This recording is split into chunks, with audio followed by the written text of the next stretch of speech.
Ah, je remets la caméra parce que je l'ai fait tomber comme un couillon. Ouais, c'est bon. Ouais. Yes. Yo tout le monde, j'espère que vous allez bien, c'est Azuka et on se retrouve pour une nouvelle vidéo un peu particulière. Enfin, c'est pas une vidéo gaming ni réaction, c'est juste petite vidéo chill. Je vous fais un bilan de l'année 2024. Puis après, je vous ferai une introduction entre guillemets pour l'année 2025. Juste avant, n'hésitez pas à vous abonner à ma chaîne YouTube.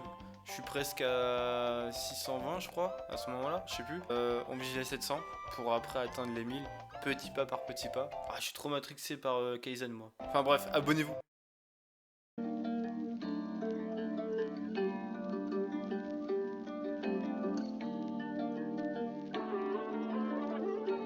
Du coup, l'année 2024 était un peu compliquée du sens où au niveau rendement, j'étais à une vidéo par mois. Ou des fois, il y avait des moments où c'était une vidéo par semaine pendant un mois. Je pense que c'était à la sortie de Dragon Ball Sparking Zero.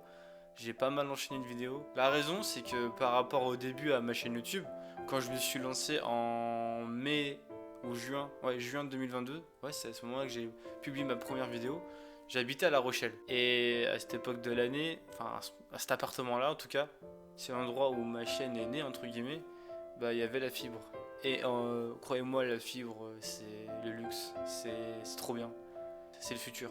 Et du coup, quand j'ai commencé YouTube, au début, je sortais 2 vidéos par semaine et je streamais sur YouTube en même temps. Après, j'ai arrêté de streamer sur YouTube, je me suis lancé sur Twitch en même temps de faire des vidéos, hein, ça n'a pas changé. C'était en décembre, je crois, décembre 2022 que j'ai commencé sur Twitch. Et là, j'avais beaucoup de rendement, je sortais des vidéos une fois par semaine, voire deux. Je streamais pratiquement tous les jours. Tout ça jusqu'en 2023, on va dire, jusqu'en octobre 2023, parce que c'est la date où j'ai déménagé. Pour des raisons personnelles, j'ai déménagé. Je suis revenu sur Poitiers chez mes parents pendant 6 mois, le temps de trouver un logement. Bon, ouais, j'avais un taf à côté, ça c'est pas le problème. Pendant 6 mois, chez mes parents, je ne pouvais pas streamer parce que j'avais pas la fibre, la connexion était miteuse, la connexion était compliquée. Rien que pour regarder une série Netflix, c'était compliqué. Mais bon, j'en veux pas à mes parents, c'est comme ça, c'est la connexion, on n'y peut rien. Après, j'ai trouvé un appartement en pensant que la fibre allait arriver. Mais pas du tout. La fibre n'était pas là. Et oui, du coup j'ai pu faire que des vidéos tout le temps. Mais après je vous cache pas, ça m'a un peu mis à terre entre guillemets du sens où j'ai pas pu streamer parce qu'au moment où je partais de La Rochelle, j'étais vraiment à 2 streams pour avoir la monétisation, les dons, les pubs et tout. Du coup là ça veut dire que quand je vais restreamer, parce que oui je vais restreamer mais je vais vous expliquer quand. Et ouais, du coup le fait de pas streamer ça m'avait mis un gros coup au moral. Mais je suis pas quelqu'un qui se laisse abattre. Et du coup je me suis dit bah si je peux pas faire de stream, je fais des vidéos. J'ai atteint les 200, 300, 400, 500 et 600 abonnés que j'ai actuellement sur YouTube. Et je vise les 1000 avant que, on va dire, je reprenne les streams. Du coup, il y a eu pas mal de vidéos. Il y a eu des vidéos jeux d'horreur, il y a eu Silence Brett, désolé si je le prononce mal. Il y a eu des vidéos comme Supermarket Simulator, c'était assez cool.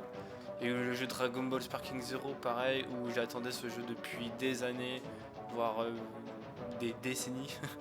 Parce que c'était le jeu vraiment qui a bercé mon enfance. C'était la base de Budokai Tenkaichi.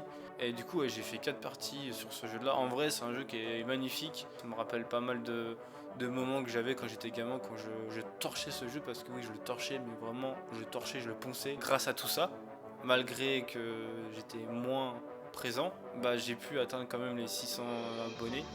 Et c'est cool. Et merci encore parce que tout ça c'est grâce à vous. YouTube, comme je vous ai dit auparavant, c'est un rêve de gamin. Y vivre, bien sûr que j'aimerais en vivre. Mais bon, pour l'instant c'est ma passion. Si ça arrive, bah bien sûr que oui, je serai content. Ça me permettra de faire des plus gros projets parce que j'ai tellement de projets de vidéos dans ma tête que genre des fois c'est compliqué de pas pouvoir les mettre en œuvre. Mais bon, faut être patient, faut croire en ses rêves. Et c'est ce que je continue à faire tous les jours.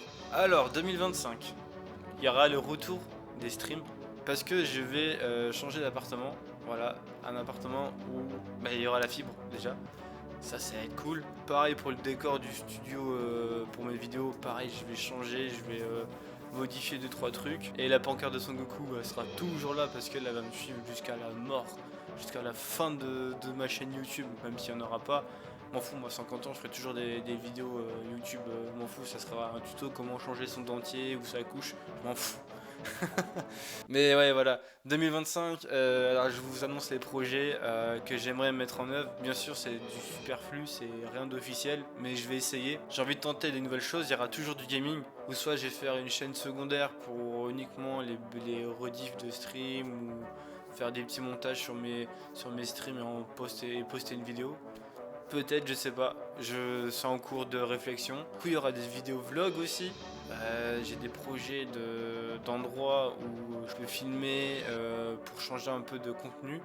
Il y aura aussi un gros projet de vidéo en mai, si je peux. En mai 2025. Je vous en dis pas plus. Faut attendre, faut être patient. Le retour sur Twitch, ça sera vraiment du gaming, bien sûr, ça change pas. Mais c'est pareil, je vais pas faire tout le temps du gaming. Je vais plutôt aussi varier avec du React, faire aussi des streams en réel, quoi, genre plus à l'extérieur, histoire de bouger un peu de mon studio YouTube, quoi, entre guillemets. Et ça, c'est pareil, ça fait un moment que j'avais en tête cette idée de stream, et je pense que je vais vraiment le faire. En fait, depuis le début, je vous ai habitué entre guillemets à avoir une chaîne un peu de divertissement, pas que sur un seul contenu, même s'il y a beaucoup de gaming. Au début, il y avait des vidéos de réaction, il y a eu un petit vlog quand même aussi. Donc même un peu des styles de vidéos comme là, un podcast où je me livre à vous. Même si on va me croire que je me prends pour un youtubeur reconnu alors que non, je m'en fous. En fait, j'aime bien faire des points comme ça avec la communauté, même si peut-être qu'il n'y a pas grand monde qui va voir la vidéo, mais bon, je fais ça pour le kiff. Et j'ai aussi cette chance d'avoir un peu de liberté sur cette chaîne.